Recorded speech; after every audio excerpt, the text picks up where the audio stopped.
Live from Basin Boulevard and Rock Island Avenue, this is Cellar County with Butch and Coffee. And so far, we should be done with the NFL season, but like always, there's always shit to talk about in the off season. And there's a lot of stuff that happened in the past 10 days, in the past 5 days since Super Bowl.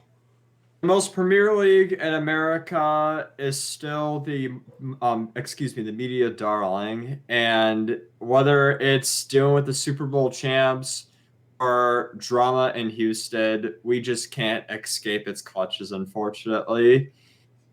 Where do you want to start this dumpster fire? Let's start with the biggest party in the freaking world, Tampa Bay's Super Bowl party. Show. The format of that, what they did for the Rays, and no, not the Rays, excuse me. What they did for the Lightning and what they did for the Bucks, I completely agree with that. Yeah. If you don't know Tampa, there is a river that almost runs right along downtown, right by where the Riverwalk is. I lived in St. Petersburg, which is across the bay in Ellis County. I used to go over to Tampa a couple times in Hillsborough. And let me tell you, that stretch of the river is absolutely beautiful. You got historic University of Tampa right there. You got the beautiful Riverwalk. You got all the magnificent little skyscrapers and whatnot. What a perfect place for the Tampa Bay Buccaneers to hoist around the Lombardi Trophy boat by boat. Yeah. Speaking of hoisting, did you see Tom Brady during this whole party? Yeah, I saw him. I saw him throw the trophy to Gronk. Oh yeah, he literally tossed the trophy to Gronk, and I was scared for a moment. Because if it goes under, A, the trophy's probably going to sink. And B, if it doesn't sink fast enough, it's going to be cut up by the boat's motor. It's going to be cut up by the propellers of the boat. I mean, holy crap. What the heck was Brady thinking? Well, that's the thing. If you see clips and images of the party, he looked a little bit tipsy. He was definitely drunk. I would say, yeah, he did. He had some alcohol. At 43 years old, a 7-time Super Bowl champ, he deserves every ounce of alcohol. If you win Super Bowl, you deserve the right to party. Here's the thing. The previous 6 celebrations were all done in Boston. And as we all know, Boston in February is cold, whereas Tampa Bay in February is somewhat warm. It looks like spring break out there. It really is, to be honest, because you're at a part of Florida where it at least stays mildly warm year-round. And if you're wondering what mildly warm is, try being in Daytona Beach in February or January. 40, 50 degrees basically means you're wearing a freaking parka going out to a Publix. But it's terrible. No, I say excuse me for a separate reason. I'm just saying, it's not like Midwest terrible. It's not like 10 degrees, what we've been doing with the last couple of weeks here in the Midwest. But when your blood thins down there and you experience the cold, it literally feels like 10 or 20 degrees. It's like, holy smokes, where the hell is this? It's the party capital of every spring break. I like the format of the boat parade only because it gets people in the action. You could really say it's a good way of socially distancing people. It's basically everyone has their own party on their own boat. And a lot of people like to pile in on boats down in Florida. It's almost a year-round mecca for boaters alike. And what a better way to do a celebration in the middle of a pandemic than on boats. Maybe we should take lessons over here. Let's go to Lake Michigan. Let's go do some celebration, do parties on boats. Okay, what do you think that'd be nuts if the Bulls did that down the Chicago River? So instead of say they won today, instead of doing it on Michigan Avenue, you think it'd be cool post-pandemic they do it on the Chicago River? I feel like that would be pretty cool, or at least have some celebration on the river. I think that would be hard to do, though. In my opinion, the Chicago River, I'm not saying it's super narrow. No. I get where you're going with this, but I'm saying is that you don't have to get big boats. Yeah, just you don't have to get so many boats. You could just have a boat that has a team, boat that has the staff, and another boat that has the trophy on it, and then that's what you do. See, on the Hillsborough River, you could have plenty of boats. The river's wide enough. The Chicago River, you can't have rows and rows and rows of boats. You'll have No, to have no, just the main. you just have to have one. You just have one column of boats. If you want to close off like one arm of the river so they can float down like the main stretch plus Now, past like Trump Tower, the Magnificent Mile, I feel like they should, but after a certain point, it's like, why don't we just do the traditional parade down the street, leading up to Soldier Field? I'm just saying in regards to like this pandemic, like just going forward, and honestly, a unique and alternative idea to a traditional parade route would be if you had a really nice river as historic and well as like say the Detroit River, Chicago River. This would be something cool to incorporate. Then you could have fans. Think about it. You'd have fans on both sides of the Chicago River. That's the one thing I was looking at about doing a parade in Chicago is that exact thing. But because you can't do it in November. No, you can't do it. You can't do it in February. Well, does the river freeze over in February? Is my question. You know what? I'll be honest. I have not been downtown in the winter long enough to know if it freezes over. Study it. Yeah. I think the coldest I've ever been to downtown Chicago is when you and I went for the World Series. I think that was the coldest I've ever been. Really? That was only like 30 degrees. Yeah. Jesus, dude. Yeah, I don't go downtown that often. Tell you what. And when I do, it's warm. I have a little field trip for you, an assignment. Go downtown when you have the time in the near future. Although, wait until after this Sunday because of the polar vortex that's coming in. By the way, stay warm. Oh, yeah. I want you to check out the... I got a few hot toddies coming my way. I want you to take a trip to the river, just trek it up and down, and just kind of map it out and take photographs because I do want to see if it's frozen or not. And then we can assess whether or not maybe the Bears could try something like that. That is, that they could get over their current mediocrity stretch. Speaking of the Bears, before we go to Bears, let's go to the other Super Bowl team that they've made progress. Yes, Britt Reed has been fired. I would say fired, but released. Point is, he's no longer on the chief staff. So again, as I said last week, I hope he takes the time to actually get help. Because if he screws up again, I don't give a fuck what happens to him. He brought it on himself. He was a distraction to the team. You know, you could argue whether or not he was a distraction on Andy Reid's mind during the Super Bowl, but it's honestly the best thing to do, especially with public, especially with the eyes of the world on these two teams and on that particular event. It's going to be best to distance yourself, get the help you need, and maybe come back a better person. But I mean, my God, it's even tragic we're even talking about this. You know, you just hope that kid's gonna come out of it. This is supposed to be Super Bowl. We're supposed to be happy about the game, and outside the game, not dwelling on the fact that there's a kid in the hospital because of a coach who decided to take a couple drinks and get behind the wheel. That right there, folks. Drinking, driving and being on drugs, not a good thing. Especially with the past record, it just doesn't look good on paper. Again, whatsoever. Brett Reed, I know you're probably not listening to this, but to anyone, I don't wish ill on the guy. I really don't. If he has a serious problem, he should get help. And that's all I'd say is that get help. Because if you don't get help, and this is again, no one can save you. And then if it does happen again, then I will wish you bodily harm. But please get help. Anyway, moving on. Speaking of the Bears, there was an incident.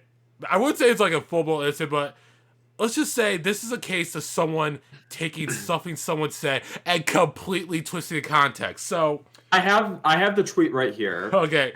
I'm just gonna read it. Yeah, go ahead. Playing Chicago. No. But first, let's say who sent the tweet. Let's make a note who sent it. David Montgomery. Basically, the Bears running. Yep, the bright spot of the Bears season, David Montgomery, who's become one of the. Well, I would say the one guy I want to see stick around Chicago. Playing in Chicago, and this is his tweet, playing in Chicago has been fun, and I met some great people along the way, and it has since been deleted. But, okay, so before we go on, What do you think of that tweet when you instantly see something like that, given the circumstances of the NFL? It's kind of sounds like a goodbye tweet, especially when it has the word "has" in fun.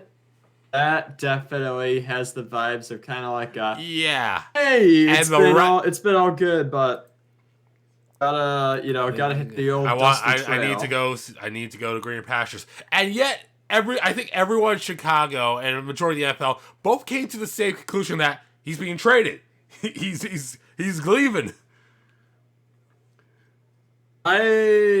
He went back to Twitter though to clarify things. He had to clarify this, which I'm glad he did. He literally had to put in caps, has nothing to do. No, here's the whole tweet. I have the whole tweet right here on my end. Y'all took that completely wrong. It was not intended in the purpose of football. Has nothing to do with the ball. I love Chicago. I'm ready to be here for a long time and win a lot of games. Facepalm emoji! Exclamation! Exclamation! Is he a hometown kid?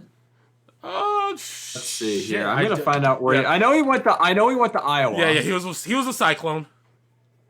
Give me 1 second here. He's from Cincinnati. Okay. So he's not too far out of the way. No, not.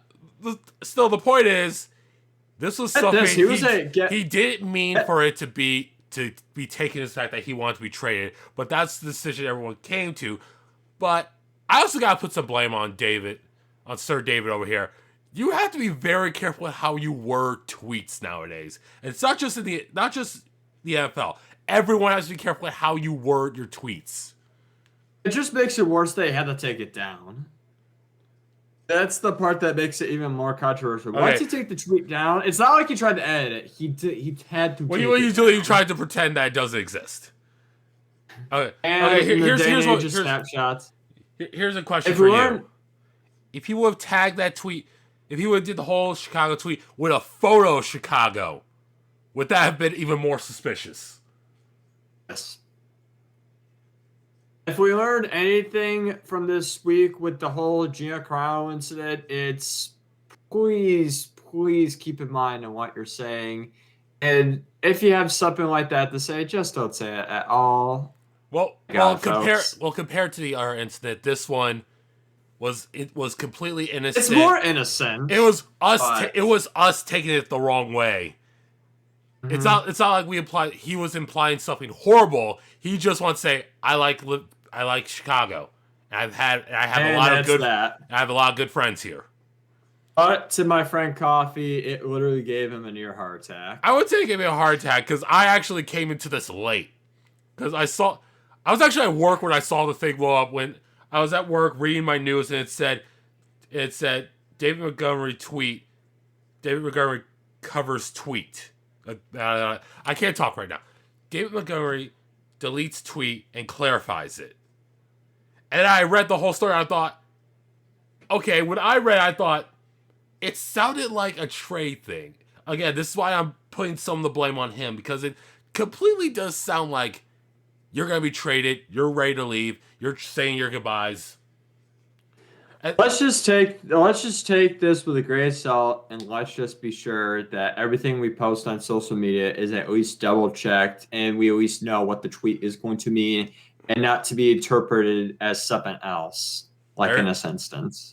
We do have a tweet that does confirm someone's leaving, but you want to explain that one to me? Because you are more disappointed in this than I am. I need some clarification on who exactly you're trying to refer me to. Is this a certain player that has a brother in Pittsburgh? Oh, we're going here. Folks, if this has not been a turbulent season for the Houston Browns, Friday has officially been their D-Day. J.J. Watt has officially been released from the Houston Texans. According to Twitter. This is a accumulation of a tumultuous year in which you were literally like one game away from playing an AFC championship game. And now you you have a worse track record than the Detroit Lions and the New York Jets combined. In 1 year, you have destroyed the identity and the look of your franchise, and there's nowhere but the bottom of the cellar ready to go. I apologize, folks. I should stop drinking Coke before this podcast. This is I can't imagine. I'll give you an example. We had Matt Patricia and Bob Quinn. We fired them mid-season, just like the Houston Texans. But there's some hope. We ended up with the 7th overall pick and a somewhat good head coach. We did have to release our star quarterback, but we got a star quarterback in return and a bunch of great draft picks. The Houston Texans made a dumbass jackass. They're not just their head coach, but their GM. Trade away their best wide receiver for a bag of peanuts. Had said GM/head coach fired after 4 games. Had the first 2 picks of this draft, which the number 1 pick, the first round pick would have been a number 3, were previously traded in another pick to get a star linebacker who bent you over backwards for a near record contract. You pissed off your quarterback, who you didn't have involved in the head coaching decision. You have him so pissed off, he wants out. And now you have the leader and the identity of Houston, someone who has given back to the city, someone who is so identifiable with the city of Houston that he wanted out as well. J.J. Watt is gone. Deshaun Watson is gone. Bill Belichick has torn down the image of the Houston Texans, and it just blows my mind. You can't feel worse for a team like the Texans. The Texans don't deserve this. They are one of the few teams to have not made a Super Bowl, and we were a year away from seeing them be in Super Bowl contention had they not butt-fucked everything to death.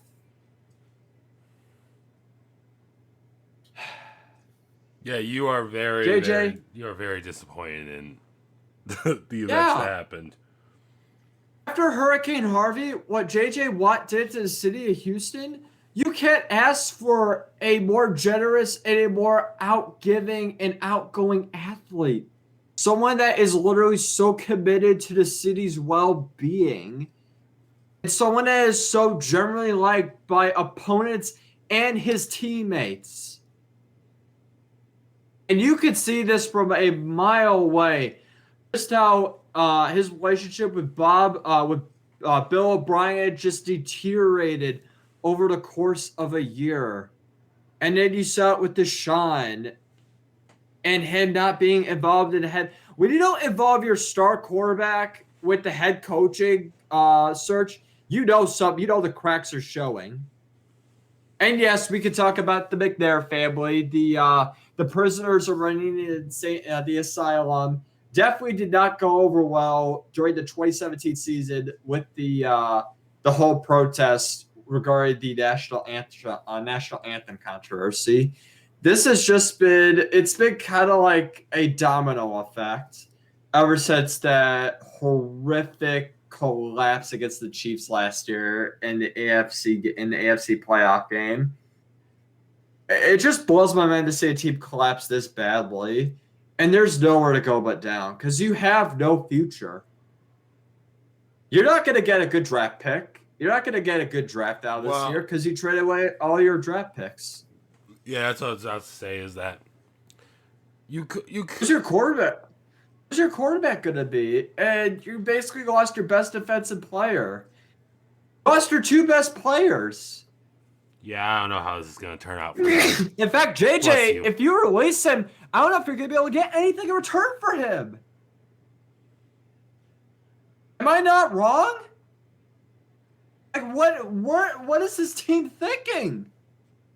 What the hell is going on? You might have to find a team that's desperate enough to trade half the barn for him. My thing is, who are you going to get for Deshaun? I mean, the Stafford Goff trade has set a precedent And for Watson, you're going to have to trade at least 3 first-round picks for him. What team is going to bend over backwards for Deshaun Watson? I can see the Bears being stupid enough to actually do that. Let's be real. I actually see Trubisky is coming back in 2021. He's either coming back or they're going to draft another quarterback. I don't think the Bears are going to be that dumb. Especially with a pick that's this high, you're not going to be able to get a quarterback prospect out of that. Houston, good luck. Figure out your shit. And you're going to really need to sit down because these next couple of years are going to be really Do the Bears have a first-round draft pick this year? I want to say they do. Because if they do, that's what I'm thinking, is that they could trade Hathbar to get another quarterback. But considering the last time they trade up to get a quarterback, we ended with Trubisky, so they're at 20. So, we're gonna have to see what happens. There's a lot that can happen in the NFL. Like I said, with this big trade happening in late January, this is going to be a very key free agency season or a off season for trading and signing. We shall see what happens. We're going to go on and talk about the very last piece of news in the NFL, one that I've been somewhat following, and I think the last piece of news me can honestly stomach this week. The Washington football cheerleaders have settled with their franchise after appearing in lewd videos and going down to Costa Rica to basically be escorts. Man, this did not look good in the aftermath of the Me Too movements. And let me just what a more fitting team for this to happen to than the Washington Redskins, or excuse me, the Deadskins. Dan Snyder and this team. You could just call them the Washington Footballs. You could call them You could even with Dan Snyder. You could call them the Washington Pigskins even. Oh my god. Oh. But we have to get into the allegations. The Washington Post reported last summer about sexual harassment allegations for 15 women against these former employees and Dan Snyder. The damning piece was a video was made apparently to the upper management levels of this team, and it included Dan Snyder and the former GM of the Washington football team. Let me just tell you, you don't exploit women like that. You don't exploit your cheerleaders and say, hey, come to Costa Rica, but hey, you're going to have to strip topless and entertain some key guests while you're down there. This isn't the 1930s, folks. You can't get away with this shit. I'm surprised that, if anything, I'm surprised that it's Washington the one that's being raked over the coals for this. When I can think of, we have so much media now about the Dallas Cowboys cheerleaders that I would think, okay, something's up with them. But no, it's Washington. Washington's the one being raked through the coals. You think if Washington offered him hush money, you think they would have stayed silent about this? No, not with all the bad press coming Washington's way. Just add on to the dumpster fire. You think this was added on top of the name change? For all eyes to be in the Washington, then the Redskins, and then this story comes out? I don't know, because is there a timeline to this? Because you know more about this than I do, so I need to go look and see the timeline of this. Because I would say it could be more coincidence than let's just pile it on while we can, make Washington look real bad. It was reported in August. I believe they would change the name in July. So this was definitely while it was in the it was in the middle of the name change. Wait, you said the thing in August, right? Yes.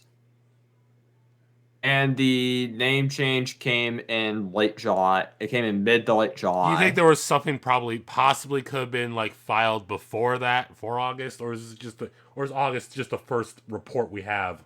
August was the first report. I think there was details earlier, but it wasn't as widespread as this. I think it was known at the time they went to Costa Rica to be escorts, but not of the video being made for top management. I don't think that part was well known Okay. at the time. Okay. Yeah. All right. I see where I see. It's pretty damning though that you It treat. is.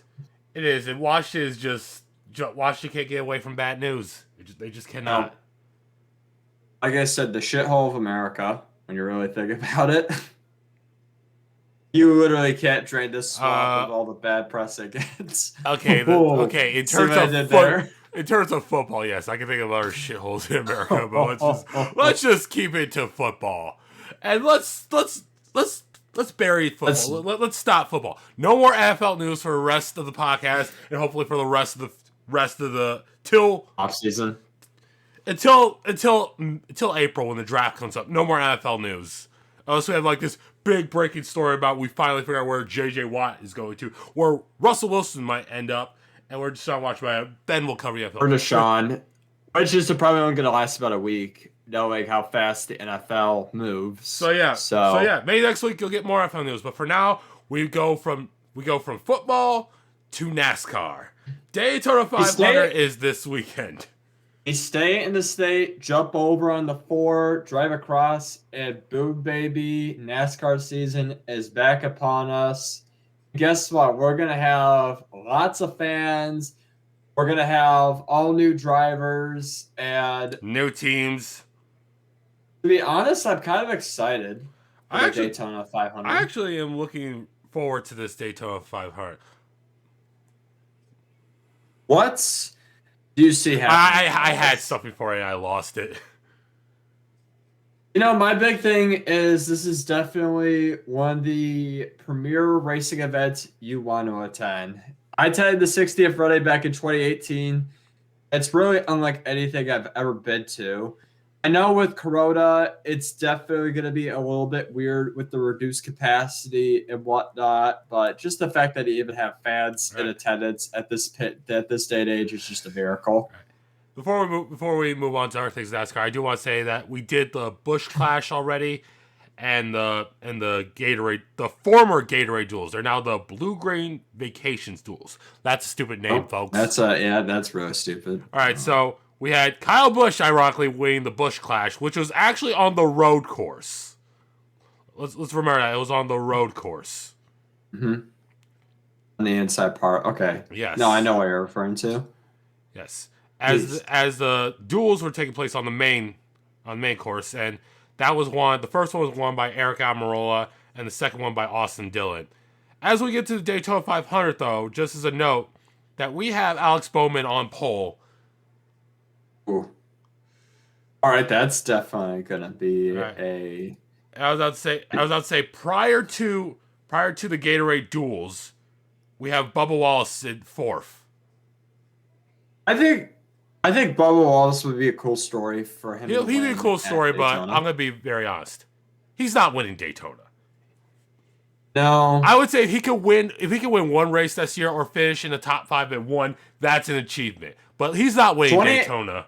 2018 was a tough year, especially when wrecked out towards the end of the race, because he pretty much had it all wrapped up. He was gonna be the biggest story in NASCAR. But like anything happens in Daytona, those last laps happen and then you wreck out.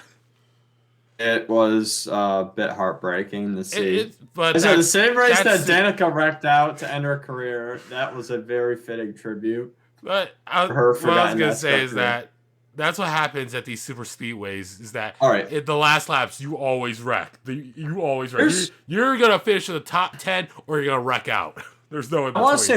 I want to say one thing about my Daytona experience before I make my prediction. I was in the grandstands. And with most sports stadiums, you expect to walk around on the main concourse, walk around at least the entire grandstands. They were shut off section by section. I was only allowed in my particular section, and I guess the grandstand is cut into 5 sections. You couldn't go and get a better vantage point of Lake Floyd or Turn 4 or Turn 3. I was pissed off about that. I was stuck in the section I was in. I think it's post 9/11 in terms of security why they have to do this. Because my dad told me when he did Indy, he was able to walk around the grandstands and even go down to where the pits were. I don't think you could do that in this day and age. But how cool would that be if you're able to walk around the entire grandstand at Daytona and get all the views from top to bottom? Down right at the track to up where you can see the entire raceway and the surrounding area, including the airport. In my opinion, I just thought that'd be cool, but that was That'd be my cool, only but downside. that they should. I believe they should never do that That again. was my only downside to that, other than all the rednecks that were there. But getting on to my prediction, I'm gonna say Brent Keselowski, the Michigan boy. I think this is his year to win the Daytona 500. All right, I would say in terms of winning the Daytona 500, I'm looking at where everyone qualified, and I'm seeing. Okay, I have two predictions: who I want to win the Daytona 500, who I think is going to win Daytona 500, and who I think is going to win the championship.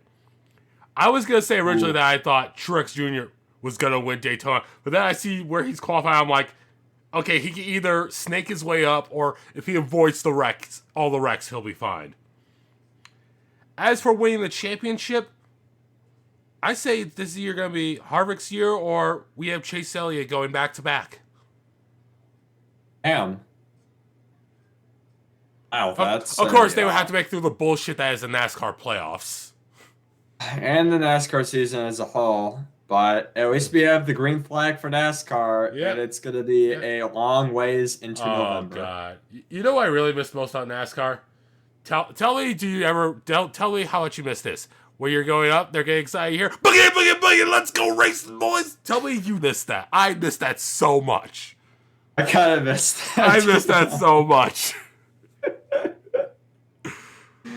Oh, my God. Oh, my God.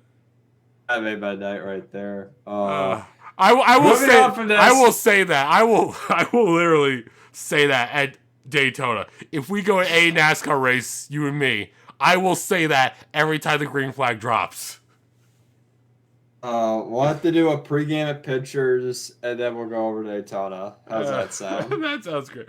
That sounds great. All right. Oh man, now we get out to the NBA, folks. The NBA. A lot of things have happened this past week. First off, the funniest thing to me was Trae Young getting upset over a no call. Now, if you haven't seen this game, February 10th, it was Atlanta and Dallas, and in the last minutes, Dallas was up 118-117. Atlanta has the ball.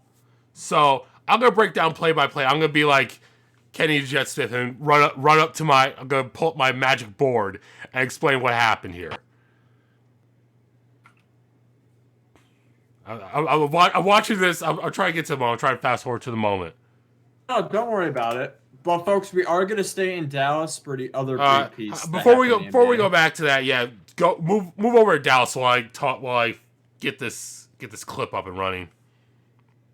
Folks, we had controversy regarding the Dallas Mavericks and outspoken owner Mark Cuban regarding what other than the national anthem. If you hadn't noticed, and Dallas is one of the few stadiums I guess is allowing fans, they have not played the national anthem at any point during the NBA season. And Mark Cuban came out as saying that he was not going to play the national anthem before the start of the game. He was apparently trying to do a social experiment in which the NBA, the Social Justice League, decided to step in and end the issue of trying to play. All I can say is that compared to the NFL, the NBA actually does have strict guidelines that basically say you have all the steps you have to do for a national anthem. So this is not something where it's like, okay, we're going to protest by doing this. No, this is in the NBA guidelines all teams have to follow. It's not like I'm 90% sure when Colin Kaepernick took his knee all those months ago that there was no NFL rule really saying you had to stand for it. It was just a suggestion. The NBA actually does have guidelines on this. It's really damning we're still having this fucking discussions. Well, the thing is, this was basically a team saying, this was an owner saying, this is Mark, coming, not just the owner. This is Mark Cuban. No, wait, why am I not surprised? This is coming. Wait, hold on. This is coming a day after Bluefield College, a school in Virginia, forfeited its NIAA Appalachian Athletic Conference game. Excuse me. Yeah, I think that's after suspending all its players for kneeling during the national anthem before several games last month and this month. Holy crap! Well, I gotta say, well, in my opinion, when someone says we're all gonna kneel, they can't suspend all of us, and everyone's like, oh, well, yes, we can. We can't suspend all of you. And you know what? That's a dick move. You and me lean different ways on the national anthem. I say respect the flag. You may disagree with that statement. I say respect. If you choose to stay in the locker room, I'm not going to be mad at you because you're not trying to make a quote unquote stance. All I can say about the national anthem is that you stand for a national anthem. Because I can't believe I'm gonna get I'm gonna piss off some people here. I admit, when Colin Kaepernick took his knee, I was a little upset first because I'm like, you don't do the knee, you don't kneel for a national anthem, but it started a movement and it got people talking. Our people start doing it. So now I'm like, okay, he started a protest with that knee. I guess if people want to do the same thing he did, I'm not going to stop him from doing it. But personally, I was also kind of like, you don't kneel for the national anthem. At least you don't do it by your. If you're going to do it as a team, if it's a team thing, I'm not against it. I'm not saying I'm not gonna go the full 9 yards and say I don't support athletes for doing for the national anthem, but I literally do not stand for it. Take it elsewhere. There's other ways to do it. It's just I'm not going to a game to watch you kneel before the anthem. I will say this. I will honestly say this. I will not be happy if you kneel for a national anthem, but I would beat the shit out of anyone who's going to argue with you about it. Like, if you or me are in a stance and you hear booing, and you see the guy saying all these nasty shit about the guy who's taking a national anthem, I'm fucking beating the shit out of that guy. I don't care about the guy kneeling. I'm beating the shit out of that guy. Are you going to be mad at someone that's booing? Or are you going to be mad at saying I'm going to be mad. Like, all these, like... Are you if they said something like basically, I'm just gonna say it's like outright like, look at all these blacks, you're getting paid millions of dollars. Yes. I will fight you for that. I don't care if I get kicked the stand. I'll take it a bottle back of your head for that. I will push you downstairs for that. I will go Brock Lesnar take you to Suplex City for that. I will go. Oh god, I can't really say this. I will go Benoit and put you in a crossface till you cry. I will say this. I am surprised with the NBA staying for Black Lives and whatnot. Although they did stand for human rights in China. I'm going to say that. I'm surprised with their policy. You would think the National Basketball Association would at least, in literal terms, bend the knee to teams to allow them to make their political it's not just bending the knee stances and whatnot. It's not just bending the teams. It's who's, because this is the other thing I'm going to say about Kaepernick. Had this been any other major athlete, let's make a hypothetical situation. If Tom Brady did it, do you think that made people be complaining because it's Tom fucking Brady? No. I feel like there's some people complaining, but no one would really care because he's good. He's a big enough name, and everyone idolizes him enough for him to do it. Colin Kaepernick was not a big name. If you look at Colin Kaepernick's history, you can understand why he was raised by a white family in Wisconsin. He has a perfect role model for police brutality. You should feel bad for that comment. Anyway, let's say if there was an incident and LeBron James and the rest of the LA Lakers kneel. You really gonna go against LeBron James? You really think you're gonna win a fight against LeBron James? You're not. You just... I wouldn't say I wouldn't fight LeBron, but I would tell him off. Like, if you're gonna say that, then let's stick to the flag. That's all I'm gonna leave. That's if LeBron were to do it, no one would I would say no one would fight him because he's LeBron James. He's an NBA champion. He's the best player in the league. He has, and when shit happens to Black America, who do they look to say shit? They look to guys like LeBron James start saying shit. The point is, at the end of the day, Kaepernick was not a big enough name to do something like this and survive. And that's the concern I have with some players now is that I wouldn't say it's a concern. It's more a fact that since he did it, okay, everyone can do it. My sports world separates sports and politics. Outside of the 60s, politics does not belong in sports, in my general opinion. And the fact that we still have these discussions let me rephrase that. And the fact that we still government out of sports. Let's keep governmental politics. Because you and I both know from a college football standpoint, politics runs that whole fucking charade. The fact that we're still talking about this, the argument is not complete, and we may never solve it until, let's be honest, they stop playing the national anthem. Here's the other thing I have to say about this. Because this is in the pandemic year, there's not a lot of people in the audience too. There's not a lot of people in the audience to watch games. You can hypothetically not do the anthem because no one's there to care. Yeah, but as you start to allow fans back in, they're going to notice it. And Dallas is one of the few stadiums that allows fans in. I know what you're saying. If you want to piss off less people, don't show the national anthem on TV, which they already don't. Well, for most games, they don't. I know some games they do, and some local coverage, they show the whole thing. But you don't have to show national anthem on TV. No one cares enough on TV to see the national anthem. They just want to see the game. Only certain games where national anthem matters. Okay, I have the clip. I have coffee.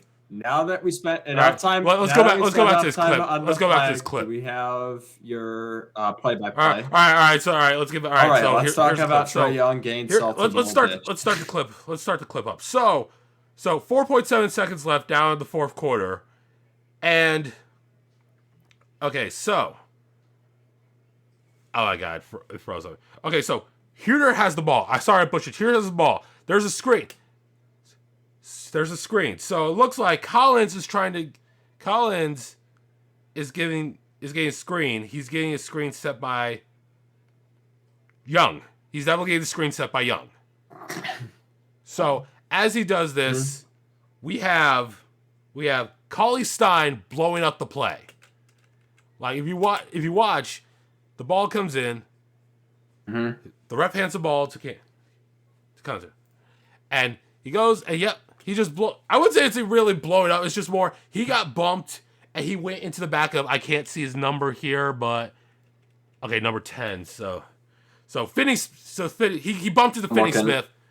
So Cauley Stein bumped into him. He went to the back of Finney Smith, and then he fell. Then the ball is inbounded to Gallinari. So Gallinari has the ball. He dribbles. He tries to run. He tries a shot, misses. And then as soon as before even the backboard goes red, Trae Young is going straight to the ref. Trae Young is straight to the ref. And see how I'm looking at this, dude. I'm not trying to accuse Trae Young of flunking. You always sell a call. Yes, you sell a call in that you see him on the ground but if you don't get it, you don't get it. You don't. Because he was on the floor for a second, and that takes away an opportunity to inbounds the ball. I'm not saying he could have got he's looking at the ref as he falls. So I would say he's selling this, but still, you try to do anything. He gets up, he clears out for the shot because you only have like 3 seconds at that point. But guess what? His tantrum got him a $20,000 fine. Like he goes over to the ref. I can't. Quote unquote directing. I'm pretty sure he said something. I can't read lips, but he's saying something probably not nice to the ref. If I can only see who the ref is. Do you have record who were the refs that game? I am looking it up right now, but as we speak, All right, so basically, yeah, right he's now, not I'm happy about the seeing call. anything. And he wants to keep going back, but Luka Doncic's over here. He's trying to say, "Hey, man, cool it, good game, cool it." And he's still mad about this.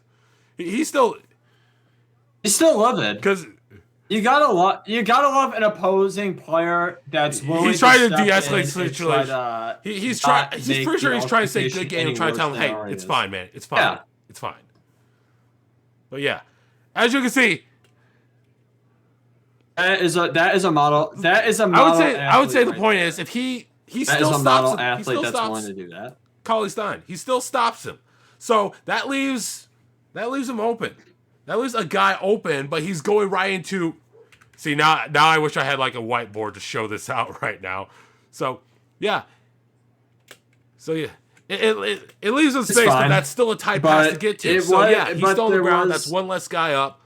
But like I said earlier, Collins did end up getting the ball, and he had took shot. And given the point, I would put the ball in Collins' hands. He had a great night that night. He did. But like I said, that one call stood over it. I really don't want to talk about this next topic. Yes, let's talk about how shitty our teams are. But let's talk about. Let's give our first update. Hold on. Our first update about our respective teams. Right. I will say one thing. Fuck the Pistons for being the Lakers. Fuck them for being the Lakers. And they just won a couple seconds ago against the Boston Celtics. I'm not hopeful for this Pistons team, but like I said, you can't tank because the lottery odds not in your favor. Are pretty stacked and even. Yeah. The Bulls played the Clippers tonight, and no surprise, Clippers with gas. Well, I would say, from a theoretical standpoint, I would say that your team's not the worst team in the NBA. We're definitely not. We're definitely not anymore, but we're definitely on the bottom tier. So right now the Wizards have a worse record than us, and the Timberwolves. The Timberwolves and the Wizards are probably the two teams that are really going to take to get those lottery picks.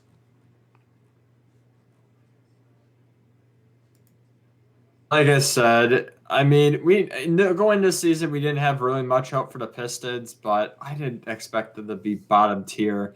At least your Bulls are. We're going for those. We're going for those playing games. Whereas you could. We'll see what happens with these two teams. Last thing, NBA wise, we have to talk about. We're talking about one of the best. One of the Shaquille O'Neal, the best commentary team of all time. Let that sink in first. Let that sink in first for a moment. Shaq owns a Krispy Kreme. In Atlanta. And this Krispy Kreme, you might wonder, why is this a big deal? This Krispy Kreme has history. It was one of the first locations outside the company's main bases of Winston-Salem and Nashville back in 1965. 3 years later, after MLK passed away, the Krispy Kreme fed borders by donating 150 dozen donuts to local Atlanta churches. So this Krispy Kreme had history. The place back in 2016. Why is this important? Well, a couple days ago, the building caught on fire, and it heavily damaged the structure. Thankfully, the building did not. The fire did not spread our buildings. It was just isolated to that. So it is going to be closed for a long time, and you hope the restaurant like Shaq sounds put back in the business. We will come back stronger than ever.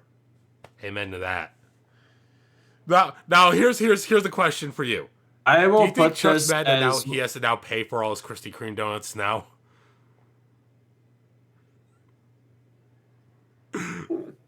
I'm pretty sure every time they have to cover an Atlanta game, Shaq will just call up the Krispy Kreme's like, hey, go turn on the sign. Let's make Chuck jealous.